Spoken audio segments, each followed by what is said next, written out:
नमस्कार, जय मां भवानी। मैं एस्ट्रोलॉजर मदन सारस्वत। आप सभी का स्वागत है आपके अपने YouTube चैनल पर।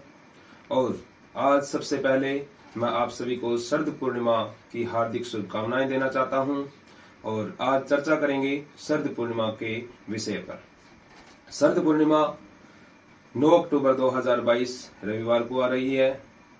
और शरद पूर्णिमा को कोजागरी पूर्णिमा भी कहते हैं, रास पूर्णिमा भी कहते हैं, क्योंकि इस दिन भगवान श्री कृष्ण ने महारास किया था। इसके अलावा शरद पूर्णिमा को कौमुदी व्रत भी कहते हैं। शरद पूर्णिमा का विशेष महत्व है। इस दिन माँ लक्ष्मी पृथ्वी के ऊपर विचरण करती है और इसी दिन चंद्रमा पृथ्वी के सबसे नजदीक होता है।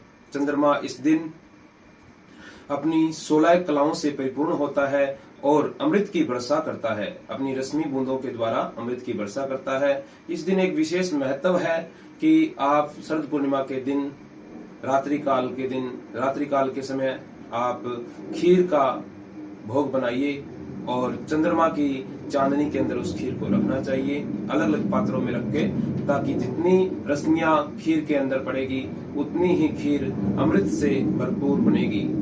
तो इसके ऊपर विशेष महत्व इस बात का है कि चंद्रमा जब 16 कलाओं से परिपूर्ण होता है तो 16 कलाओं की जो रश्मियां होती है वो खीर के अंदर प्रवेश करती है।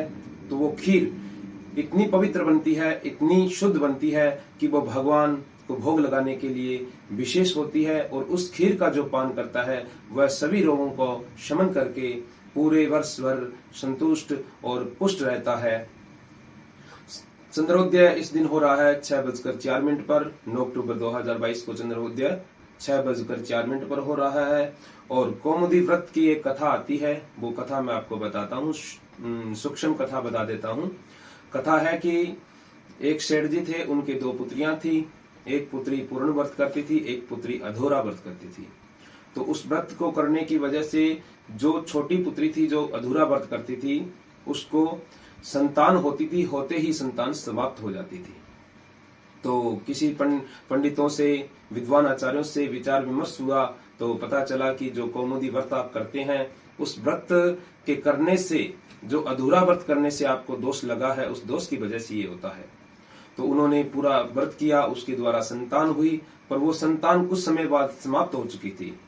तो उन्होंने अपनी बड़ी बहन को बुलाकर बहन को आसन दिया। तो उस आसन के नीचे अपने पुत्र को सुला दिया, ऊपर एक कंबल बिछा दिया। बहन को बोला कि आप इस आसन पर बैठ जाइए। बहन ने जैसे ही आसन को स्पर्श किया तो नीचे बच्चा रोने लगा। तो बहन ने बोला कि तुम तो मेरे कलंक लगाना चाहती थी, ये तो मेरे दोष लग जाता है, कलंक लग जाता। तो बहन बोली कि बहन आपकी वजह से, छोटी बहन ने कहा कि आपकी वजह से मेरा पुत्र जीवित हो चुका है। आपने जो कौमुदी का व्रत किया है, कौमुदी व्रत किए हैं, कोजागरी व्रत किए हैं, उसके वजह से मेरा पुत्र जीवित हो चुका है। आपका बहुत बहुत धन्यवाद। तो इस व्रत का इतना बड़ा महत्व है कि उसके छूने मात्र से एक पुत्र जीवित हो जाता है। और इस व्रत के उद्देश्य ये होता है कि ये संपूर्ण मनोकामनाओं को पूर्ण करने वाला व्रत है। इस दिन आप ये व्रत अवश्य करें। इसका विधान है, प्रातः सूर्योदय कालीन आप जल्द उठें, उठने के बाद में स्नानादि प्रक्रिया करें और पूरे दिन व्रत रखें, माँ लक्ष्मी का चिंतन करें। सायंकालीन मिट्टी के कलश पर या तांबे के कलश पर माँ लक्ष्मी का प्रतिमा विराजमान करें और उनका षोडशोपचार पूजन करें। भिन्न भिन्न द्रव्यों के द्वारा पूजन करें। पूजन करने के पश्चात खीर बनावें। खीर को चंद्रमा की रश्मियों में रखें। जब एक पहर बीत जाए, चंद्रमा का एक पहर बीत जाए, अर्थात 3 घंटे बीत जाए, तो उस खीर को आप माँ लक्ष्मी के भोग लगावें। और प्रातः अरुणोदय के समय आप वो सब खीर सभी में वितरण करें, गरीबों में वितरण करें, अपने घर में सब सदस्यों को वितरण करें और उस खीर का प्रसाद ग्रहण करें।